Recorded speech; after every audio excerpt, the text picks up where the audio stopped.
आपके पास ज़मीन है तो आपने कभी भी जमाबंदी के बारे में ज़रूर सुना होगा। तो जमाबंदी जो होता है ये क्या होता है?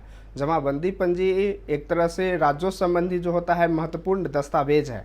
इस जमाबंदी पंजी में होता है कि जब भी अगर आप ज़मीन खरीद बिक्री करते हैं या आपके पास कुल कितना ज़मीन है, वो तमाम सारी जानकारी जो है ये जमाबंदी पंजी में होता है, जिसको हम रजिस्टर 2 के नाम से भी जानते हैं। रजिस्टर 2 मतलब हो गया कि आपके पास अगर 1 एकड़ ज़मीन है, 2 एकड़ है, तो उसका पूरा ब्यौरा जो रहता है उस पंजी में होता है।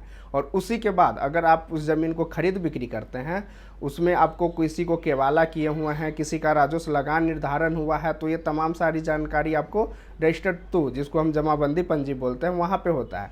जैसे अगर आपने कोई ज़मीन खरीदा तो उसमें आपके जमाबंदी में वो चढ़ जाता है। अगर आपने किसी ज़मीन को बेच दिया जो आपके नाम से था, तो उसमें वो आपका घट जाता है।